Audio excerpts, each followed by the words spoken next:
Hey, Tyler here. In this video, I'm going to be talking about 7 different traits that I think are very important for becoming a successful affiliate marketer.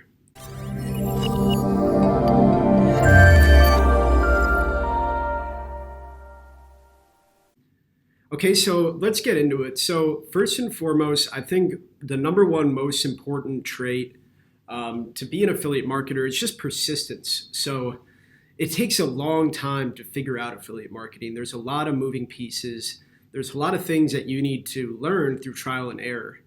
And I think a lot of mistakes that new affiliates make is that they try affiliate marketing for 1 or 2 months. They aren't quite getting the results that they want, so they just quit and they move on to something else. But in reality, I think that the learning curve for affiliate marketing is actually very steep, and it's really the guys who are the most persistent and the ones that are constantly taking action and not giving up that end up having success. So this happened to me. Peter and I, we failed for 2 or 3 years before we really, made any money with affiliate marketing.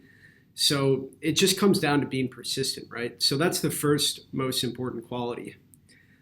The second most important quality is that you have to be very, very hungry for success. So if you already have a full-time day job and affiliate marketing to you is just more like a hobby and you're only really devoting a couple hours a week to it, then to be honest, it's not really, you may not be able to become successful just only devoting a couple hours a week.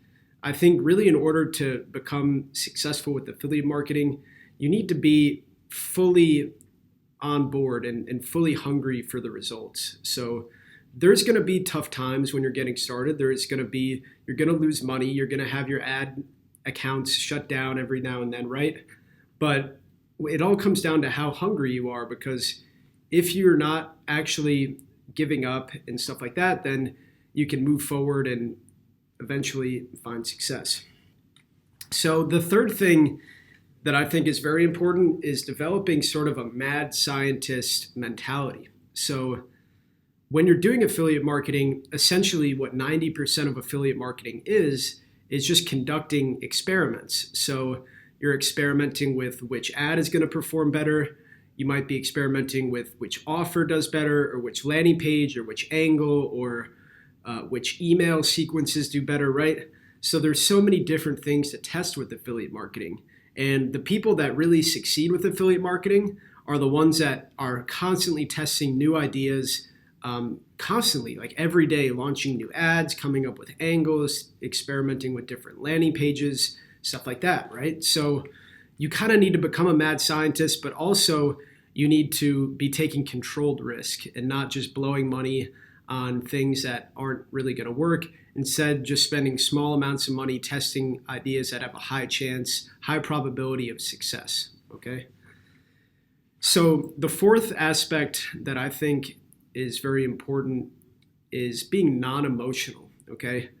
So this is sort of similar to if you were like a stockbroker or something like that, but affiliate marketing and in the financial world, like they're pretty similar. And in day trading and stuff like that, they're always talking about how you want to leave your emotions at the door, right?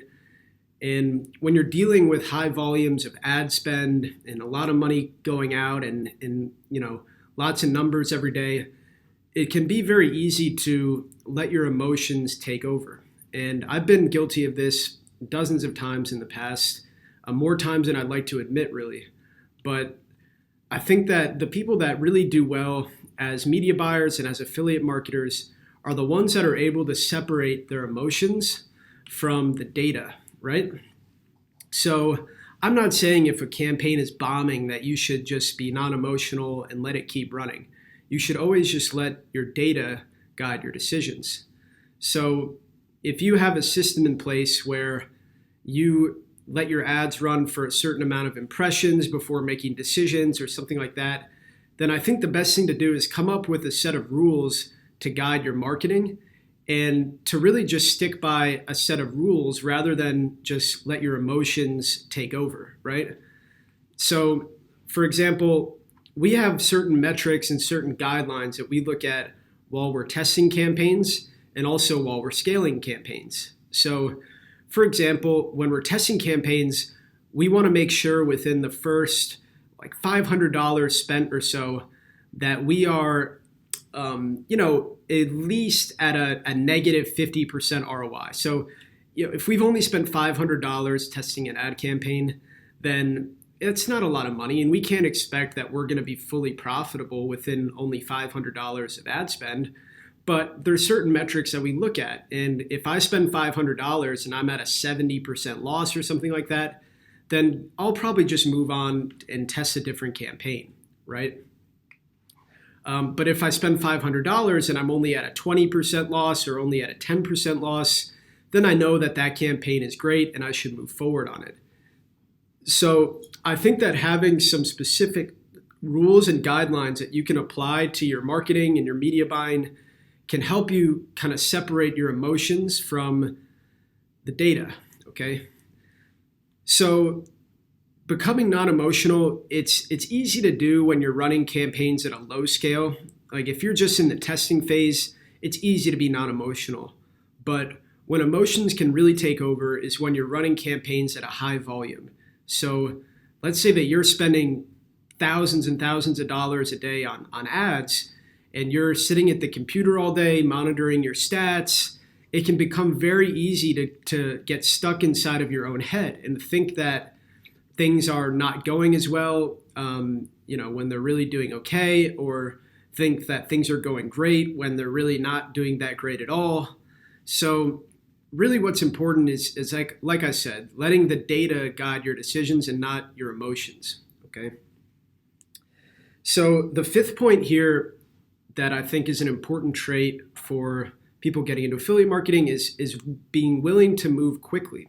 So we move very, very fast in our company. So when we come up with a new idea for an ad campaign or something like that, we're immediately implementing it. If not that same day, within that week, right? I think that a lot of people come up with good ideas for ad campaigns and they just don't get around to it fast enough. Like they might put it off for 2 or 3 weeks or even get to it like a month later. And by that point, the idea isn't even as fresh in their mind and maybe they don't even get to it at all, right? So I think a very important trait is being able to take very fast action when you know that it's time to move, okay? So number 6 is being willing to pivot quickly to new ideas. So I've talked about this before in previous videos, but I think that this is a very, very important trait that all affiliates need to have, is being able to basically not get married to certain campaigns or certain ideas. And when you see things aren't going the way that you want them to go, and there may not be any promise of getting profitable or improving it to success, then it might just be time to pivot to a new idea, okay? So being able to pivot quickly is, a lot of people make fun of it, like, oh, you have shiny object syndrome, or, you're giving up too early or something like that. Honestly, I think as long as you're sticking to a specific set of rules and making rule-based decisions as far as when you should pivot or stay on track on a certain campaign, then you're going to be doing much better than people that come up with one idea for a campaign and start doing it for months and months or even years without success and just blow their money on testing a business model or a campaign that really has no traction at all, right?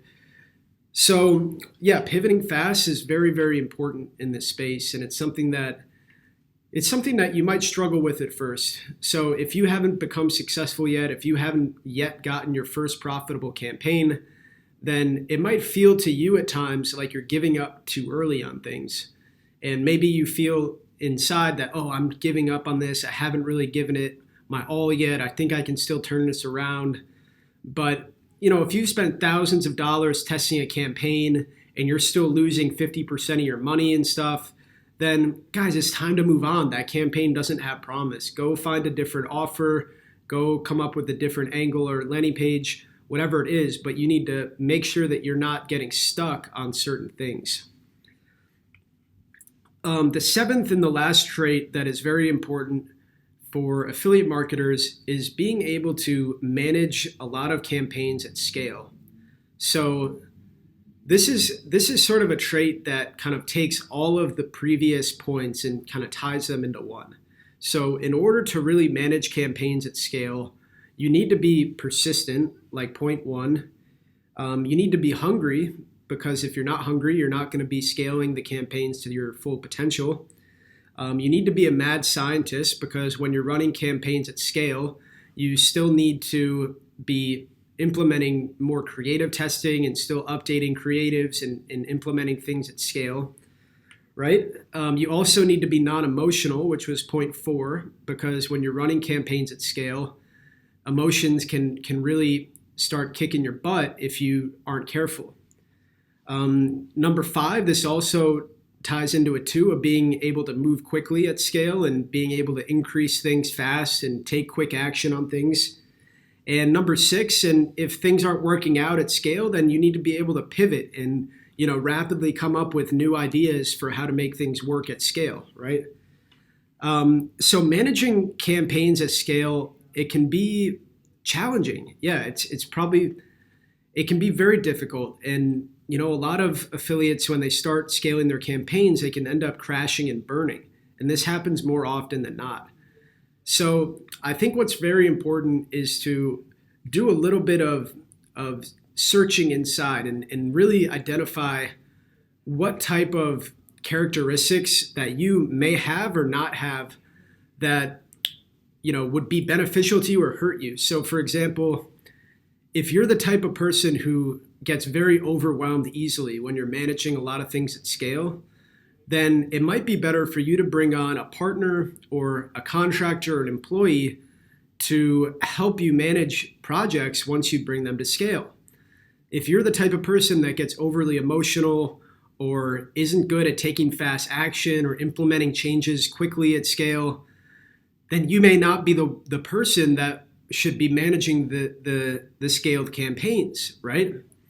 So it all comes down to your strong suits. On the other hand, if you are the type of person that doesn't get overwhelmed too easily, that can manage a lot of stress and you can manage a lot of implementation and ideas at scale, then perhaps you don't need to bring on anyone else and you can manage it all yourself at first. Okay, guys, so just to summarize these 7 points. So number one was being persistent. Number two was being hungry.